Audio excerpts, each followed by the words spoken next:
হাগা বা হাগুর প্রকারভেদ। হাগা 5 ধরনের হয়। শক্ত হাগা, অনেকদিন ধরে হাগু না হলে আমাদের হাগা শক্ত হয়ে যায়, বেরোতে আর চায় না, পোঁদ ফেটে যায়, কিন্তু হাগা বেরোয় না গুরু। এই হেগে কি আরাম। পাতলা হাগা, পেট খারাপ হলে এই ধরনের হাগা হয়। এতই পাতলা হয়, এতই জলের মতো হয় যে কুলকুচি অবধি করতে পারবে। পাততে গেলেও এই ধরনের হাগা বেরিয়ে যায়। পিছনের ফুটা দিয়ে পিচকিরির মতো এই ধরনের হাগা বেরোয়। অনলি জল, নো মল। এই হেগে কি আরাম। মাখা সন্দেশ হাগা, আজে বাজে খেয়ে গ্যাস অম্বল হয়ে গেলে এই ধরনের হাগা হয়। মাখো মাখো, থক থকে, না পাতলা না শক্ত, একদম গাঢ় বাদামি রঙের, অনেক সময় গাঢ় কালো রঙের এই ধরনের হাগা হয়। হেভি গন্ধ হয় গুরু, হেভি গন্ধ। আর পেয়ে গেলে আটকানো আর যায় না। এই হেগে কি আরাম। তেল তেলে হাগা, পেট গরম আর আমাশার সময় এই ধরনের হাগা হয়।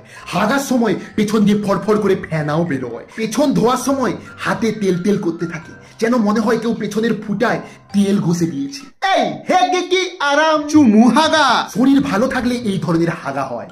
একদম হলুদ কালারের, আমাদের পেছন দিয়ে একদম পাইপের শেপে এই ধরনের হাগা বেরোয়। দেখে মনে হয় যেন একটা হলুদ রঙের সাপ আমাদের পেছন দিয়ে বেরোচ্ছে।